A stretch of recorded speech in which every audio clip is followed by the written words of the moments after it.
Écoutez maintenant.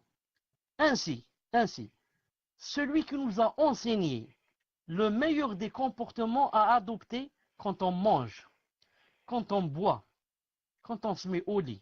Non. Quand on mange, comment qu'il faut manger? Pas avec la gauche. Non, il faut manger avec la droite. Il faut dire Bismillah. Il faut manger de ce qui est près de toi.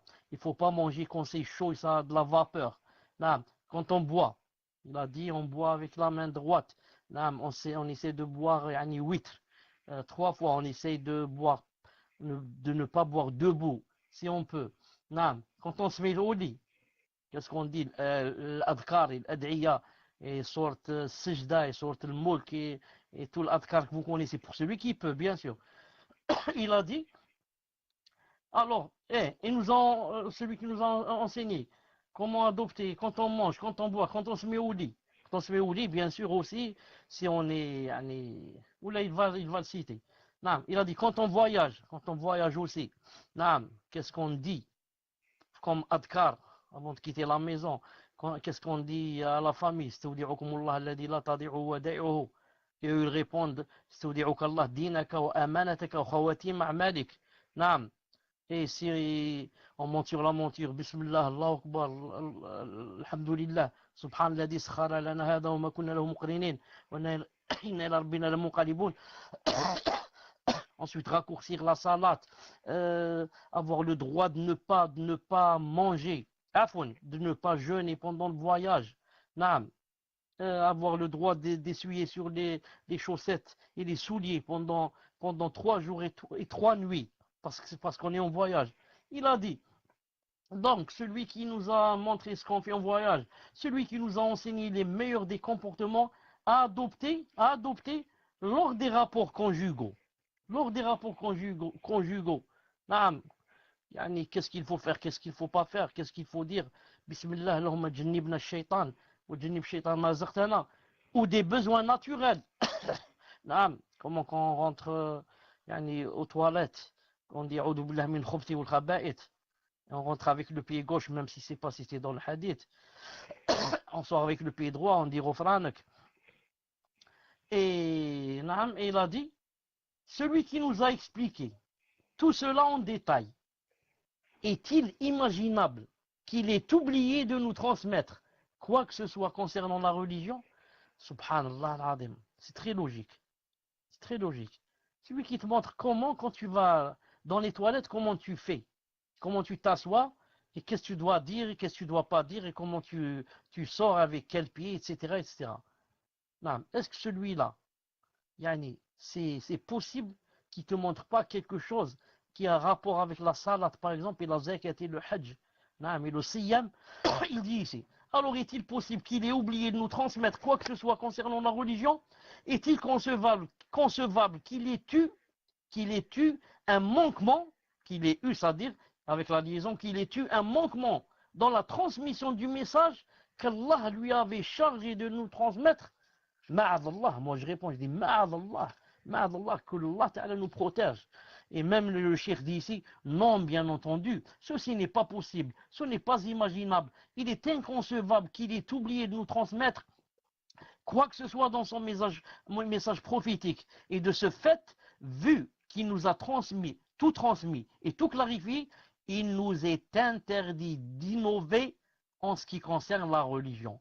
Il ne nous est pas permis d'introduire dans la religion quoi que ce soit n'en faisant pas partie. C'est pour ça que, comme disait l'imam Malik rahimahullah ta'ala, il a dit celui qui ajoute que fait une bid'a, c'est comme s'il disait que le prophète islam n'a pas tout montré. Donc le din est manquant. Il manque de quelque chose dans le din, je dois compléter. Subhanallah al-azim. Il y a tout dans la charia. ربي قال في القرآن وما فرطنا في الكتاب من شيء. On n'a rien délaissé dans ce livre, c'est-à-dire dans le Coran. Comment? Il dit comme ça et toi tu dis il manque des choses. Le prophète a dit Man ahdatha fi amrina hada ma laysa minhu fahuwa rad. Quiconque introduira dans notre affaire la religion, c'est-à-dire ce qui n'en fait pas partie sera rejeté. On constate que les innovations religieuses se sont répandues et ont submergé la Ummah. elles se sont généralisées dans les 4 coins du monde musulman et elles l'ont presque emporté sur les traditions prophétiques, sur les sunan. Et nous dirons même qu'aujourd'hui, si tu mets en garde contre une pratique innovée, si tu mets en garde les gens contre une bid'a, ils vont penser que tu leur interdis de pratiquer une sunna. Subhanallah al-Azim. Et si tu les appelles à pratiquer telle ou telle sunna, ils vont penser que tu les appelles à pratiquer une innovation.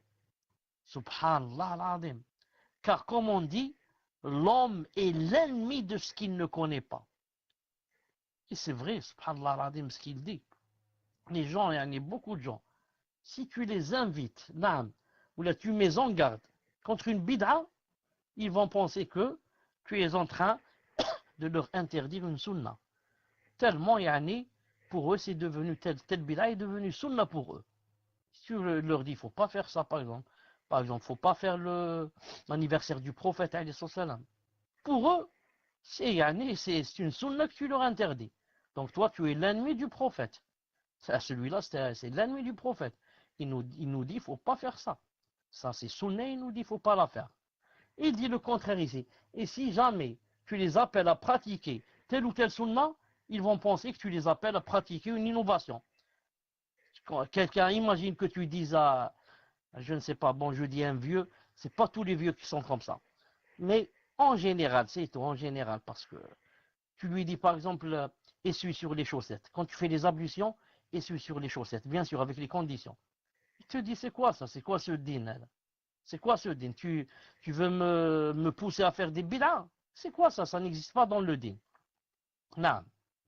Tu lui dis par exemple, puisqu'on est en voyage, nous sommes au Ramadan, puisqu'on est en voyage, moi j'ai faim, je vais manger à midi.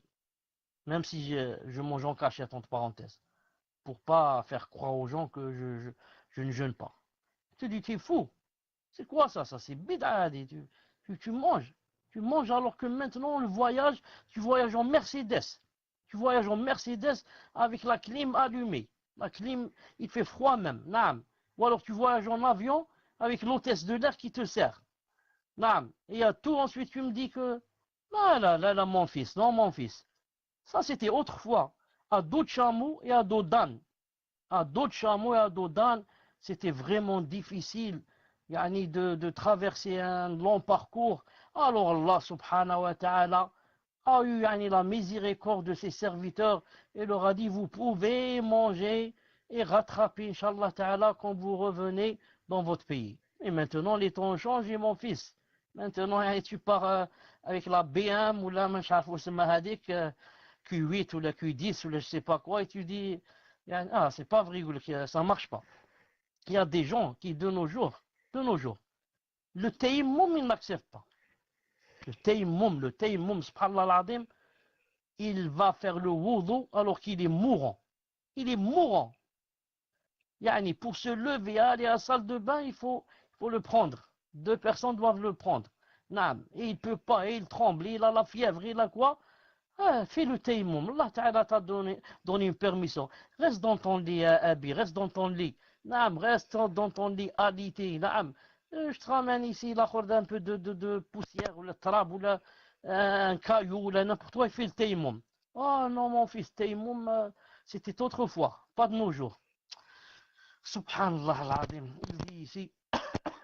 Parmi les innovations qui se sont répandues à notre époque, il y a le fait que les gens aient spécifié le mois de Rajab pour l'accomplissement des rites et d'adoration particulières, comme le fait de jeûner spécialement un jour de ce mois. Il y a qui de nos jours, quand c'est le mois de Rajab, ils jeûnent au moins un jour. Je dis c'est un mois particulier. Ou d'accomplir tel ou tel acte d'adoration, en prétendant que ce jour correspond à l'anniversaire du voyage nocturne et de l'ascension. Il te dit ce jour correspond à l'Isra ou le Mi'raj. C'est pour ça que je vais prier la nuit et je vais jeûner le jour. Comme certains, il y en a qui prient par exemple quand c'est la moitié de Sha'ban, le 15 de Sha'ban, te dit on prie. Je ne me rappelle plus si c'est Sha'ban ou la Ramadan. Quand c'est la moitié, ils disent que on passe la nuit à prier. On passe la nuit à prier. Qui t'a dit ça? Tu inventes ta tête. Sha'ban, Sha'ban, naam. Qui t'a dit ça? Qui t'a dit que le 15 Sha'ban, on doit jeûner le 15 Sha'ban ou là on doit prier la nuit du 15 Sha'ban? Qui t'a dit ça? Ah, donne-moi, tu fais un verset. Allez, donne un hadith authentique. Tu vois, il ne va pas trouver. Hein? Et donc,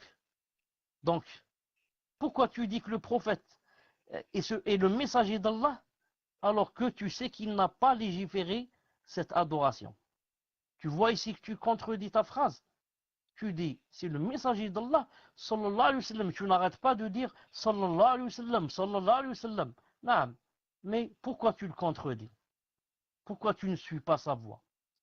Si jeûner le 15 de Sha'ban ou bien prier la nuit, si c'était légiféré, tu crois que le prophète sallallahu alayhi wa sallam t'aurait parlé de comment faire dans les toilettes et t'aurait pas parlé de cette adoration? Tu imagines ça toi? C'est possible, Hadi? Le prophète sallam qui a été envoyé, yani rahma, miséricorde pour tous les mondes, pour l'univers. Qu'en est-il pour les musulmans? Qu'en est-il qu'il a été envoyé spécialement pour nous apprendre le din? Ensuite, il nous montre comment on fait dans les toilettes et il ne nous montre pas qu'il y a une nuit de Sha'ban qu'on doit prier la nuit. Ah, tu penses ça?